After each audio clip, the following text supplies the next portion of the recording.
Hello everyone.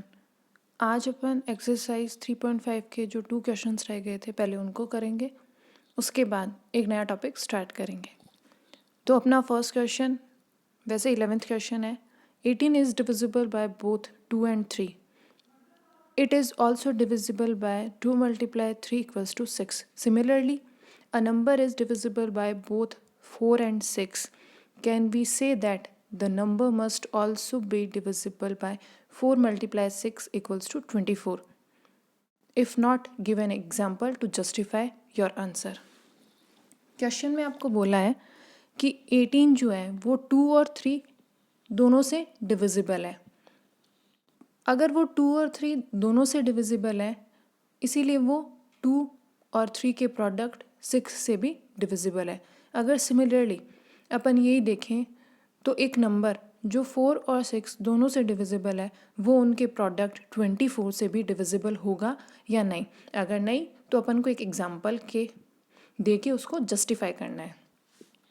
अब ये जो नीचे मैंने आपको दिखा रखा है कि no since 12 and 36 are both divisible by 4 and 6 but 12 and 36 are not divisible by 24। कुछ बच्चों ने मेरे को बोला था, कुछ स्टूडेंट्स ने कहा था कि मैम हम होमवर्क नोटबुक में कैसे करें, समझ में नहीं आ रहा। तो जब आप इस क्वेश्चन का आंसर होमवर्क नोटबुक में करेंगे तो आप इस अकॉर्डिंग लिखेंगे। अब इसको एक्सप्लेन कर देती हूँ।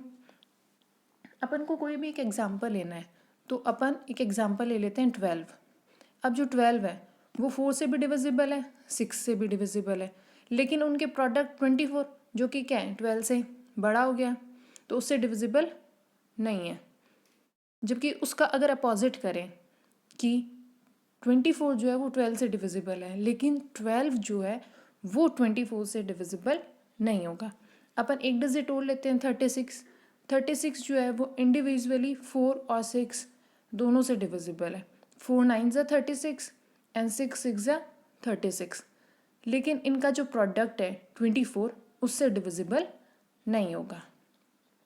नेक्स्ट अपना क्वेश्चन है 12। I am the smallest number having 4 different prime factors. Can you find me? ऐसा सबसे छोटा नंबर जिसके 4 डिफरेंट प्राइम फैक्टर्स हों, 4 अलग अलग प्राइम फैक्टर हो, कोई भी फैक्टर कॉमन नहीं है, रिपीट ना हो। जैसे 2 मल्टीप्लाई 2 मल्टीप्लाई 3 मल्टीप्लाई 3 नहीं होना चाहिए। 2 वन टाइम में आना चाहिए, 3 भी वन टाइम में आना चाहिए, और कोई डिजिट आ रही है तो भी वो वन टाइम। अब सबसे स्मॉलेस्ट नंबर फाइंड करना है। सबसे स्मॉलेस्ट नंबर फाइंड करने के लिए अपन स्टार्टिंग के 4 स्मॉलेस्ट प्राइम नंबर्स ले लेंगे। तो स्टार्टिंग के 4 प्राइम नंबर्स कौन से हो गए? 2 3 5 and 7। अब इन 4 नंबर्स का जब अपन प्रोडक्ट फाइंड करेंगे तो अपना आंसर आएगा 210। 2 को 3 से मल्टीप्लाई किया 6, 6 को 5 से किया 30, और 30 को 7 से किया 210। क्योंकि अपन को इसमें सबसे छोटा सबसे स्मॉलेस्ट नंबर फाइंड करना था, तो सबसे स्मॉलेस्ट नंबर जब भी फाइंड कर पाएंगे जब अपन स्टार्टिंग के स्मॉलेस्ट डिजिट्स लेंगे। अब नीचे मैंने आपको लिखा रखा है कि आपको फिर नोटबुक में कैसे लिखना है।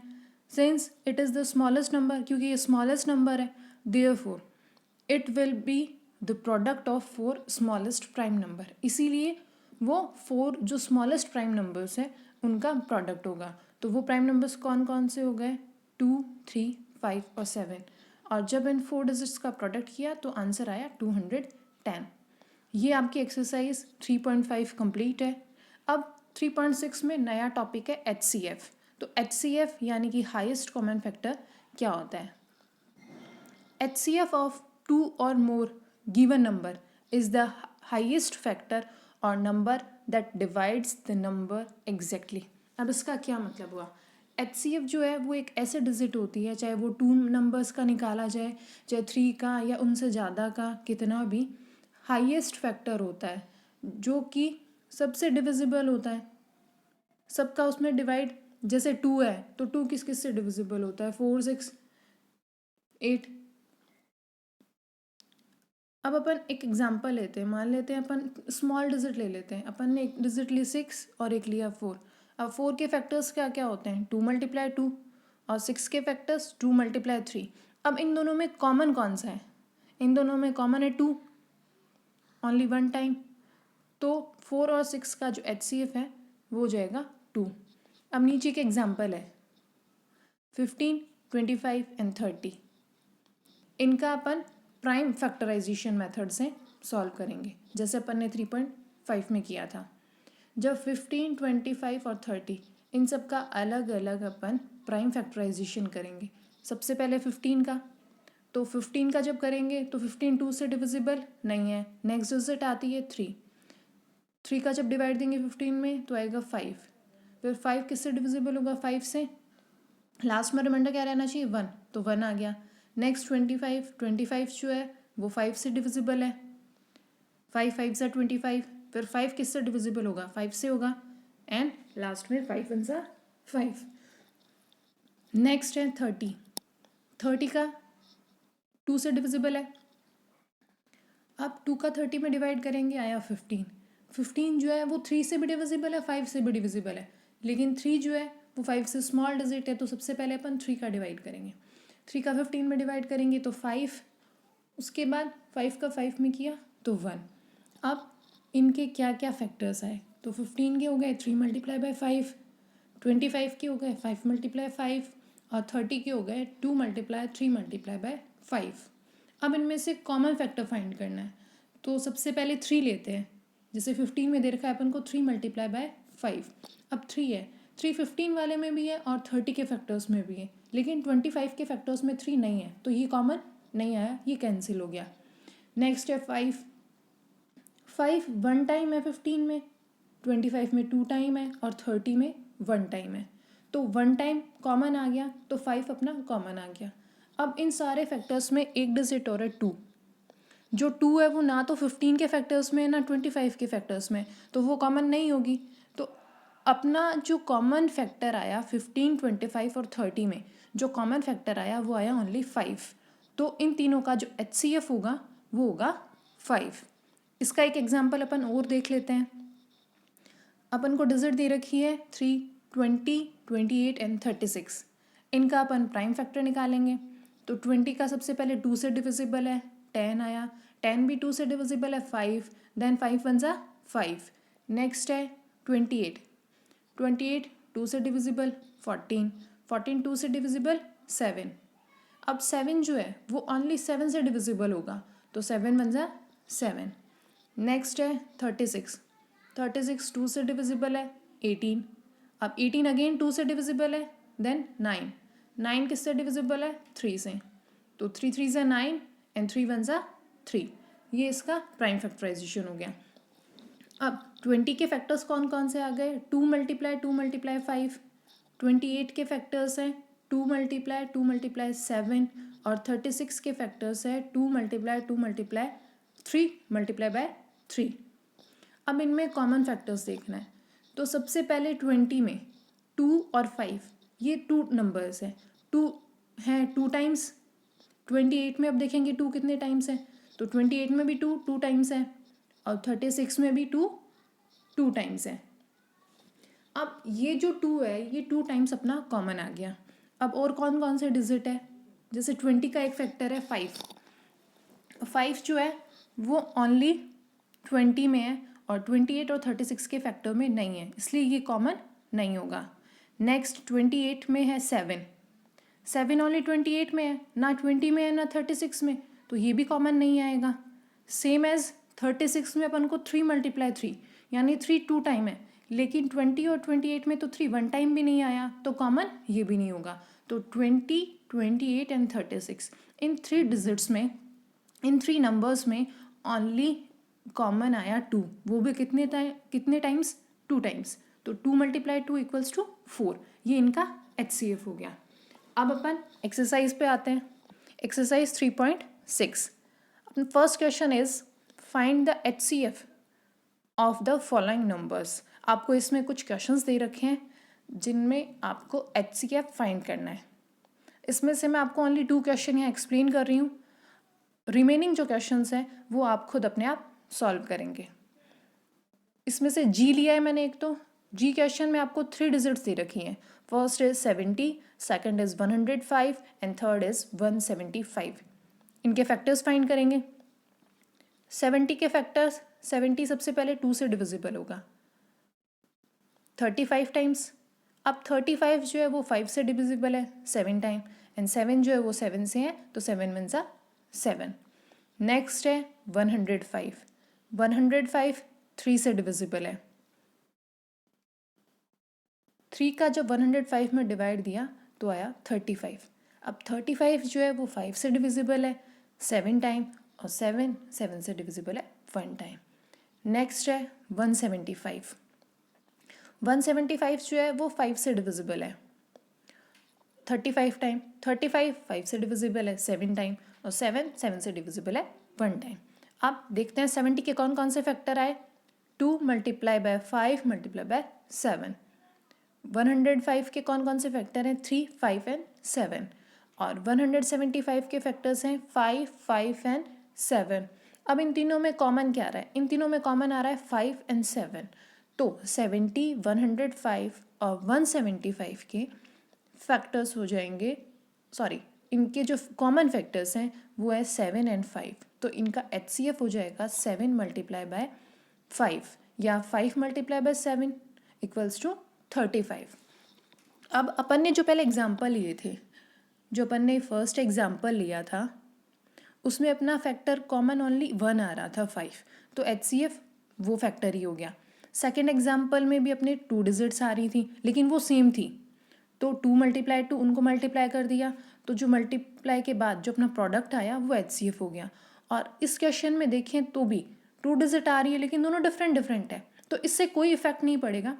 अगर 2 की जगह कोई 3 डिजिट मान लेते हैं, 70 105 और 175 में 2 और कॉमन आ रहा है या 3 और कॉमन आ रहा है, तो उसको और मल्टीप्लाई कर देंगे और फिर जो प्रोडक्ट आएगा वो अपना आंसर हो जाएगा HCF। इसी का H जो क्वेश्चन है फर्स्ट का वो और देख लेते हैं। उसमें आपको 3 डिजिट्स दे रखी हैं, 91 112 एंड 49। 91 के फैक्टर्स 7 एंड 13। 112 के जो फैक्टर्स हैं, 112 2 से डिवाइड किया 56, 56 को अगेन 2 से डिवाइड 28, 28 को अगेन 2 से डिवाइड 14, 14 को अगेन 2 से डिवाइड 7, 7 को किया 7 से 1। नेक्स्ट है 49, 49 डायरेक्ट 7 से डिविजिबल होता है, 7 से डिविजिबल किया डिवाइड किया तो 7 एंड 7 वन जा 7।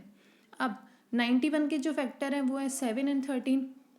112 के फैक्टर हैं जो 4 टाइम 2, यानी 2 multiply by 2 multiply by 2 multiply by 2 and 7। और 49 के जो फैक्टर्स हैं 7 मल्टीप्लाई 7। अब 91 112 और 49 इन 3 डिजिट्स के जो फैक्टर्स हैं उनमें कॉमन फैक्टर ओनली 1 है जो है 7, ओनली 1 डिजिट है जो है 7। तो अपना जो आंसर होगा कि HCF ऑफ 91 112 एंड 49 वो हो जाएगा 7।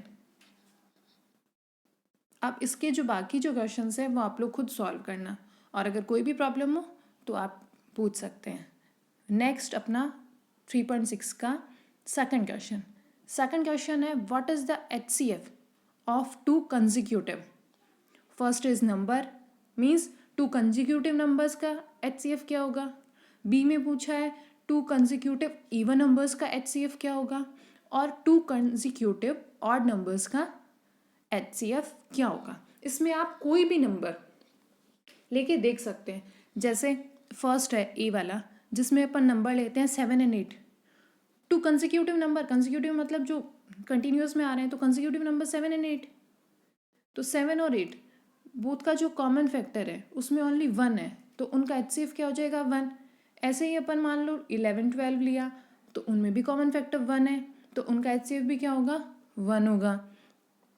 सेम अब बी वाले में पूछा है even numbers, 2 consecutive even numbers, तो अपन 2 कंसेक्यूटिव इवन नंबर ले लिया 24 एंड 26। अब 24 के फैक्टर्स क्या हुए, 2 multiply by 2 multiply by 2 multiply by 3, और 26 के फैक्टर्स 2 मल्टीप्लाई बाय 13, दोनों में कॉमन 2 आ रहा है, तो इन दोनों डिजिट्स या कोई भी 2 इवन नंबर जो है उनका जो HCF होगा वो हमेशा ऑलवेज 2 होगा, चाहे कोई भी नंबर ले लो।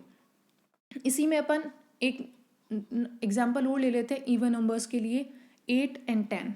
अब 8 के जो फैक्टर्स हैं वो है 3 टाइम 2 और 10 के जो फैक्टर्स हैं वो है 2 मल्टीप्लाई बाय 5। अब अगेन इन दोनों का कॉमन फैक्टर क्या है 2 है, तो जो कॉमन फैक्टर होगा वही क्या होगा HCF, इसीलिए 8 और 10 का HCF 2 आएगा। इसीलिए हमेशा जो भी 2 कॉन्सिक्यूटिव इवन नंबर्स होंगे उनका HCF ऑलवेज 2 होगा। नेक्स्ट अपना जो C था, C में क्या पूछा है ऑड नंबर, यानी 2 कॉन्सिक्यूटिव ऑड नंबर्स। तो इसके लिए देख लेते हैं कॉन्सिक्यूटिव ऑड नंबर्स में अपन 2 एग्जाम्पल ले लेंगे, एक लिया 11 एंड 13। इन दोनों में कॉमन फैक्टर क्या है 1, तो HCF क्या आ गया 1। सेम ऐसे ही 91 एंड 93, इन दोनों में भी कॉमन फैक्टर क्या होगा 1, तो HCF क्या आ जाएगा 1। नाउ एक्सरसाइज 3.6 का लास्ट क्वेश्चन। लास्ट क्वेश्चन है HCF of 2 prime numbers 4 and 15 was found as follows by factorization। 2 को प्राइम नंबर्स हैं जिनका आपको फैक्टराइजेशन दे रखा है। 4 का फैक्टराइजेशन है 2 मल्टीप्लाई बाय 2 एंड 15 का है 3 multiply by 5। Since there is no common factor so HCF of 4 and 15 is 0। Question में बोला है यहाँ पे कोई भी कॉमन फैक्टर नहीं है, इसीलिए जो HCF है 4 और 15 दोनों का वो 0 आएगा। इज द आंसर करेक्ट, ये आंसर करेक्ट है या नहीं? अगर नहीं करेक्ट है तो इसका करेक्ट HCF क्या होगा? अब इसके लिए अपन 4 एंड 15 के फैक्टर्स देखते हैं। 4 एंड 15 के फैक्टर्स हैं 2 मल्टीप्लाई बाय 2 एंड 15 का फैक्टर है 3 मल्टीप्लाई बाय 5। इनके अलावा भी 4 एंड 15 का एक और कॉमन फैक्टर होता है जो कि सारे डिजिट्स का ही कॉमन फैक्टर होता है, जो कि होता है 1। तो 4 एंड 15 का जो HCF होगा वो 0 ना होके 1 होगा। इसीलिए जो क्वेश्चन में दे रखा है कि 4 एंड 15 का कॉमन फैक्टर 0 है वो इनकरेक्ट है, एंड करेक्ट HCF क्या होगा 1। Now exercise 3.6 is complete. Thank you and have a nice day.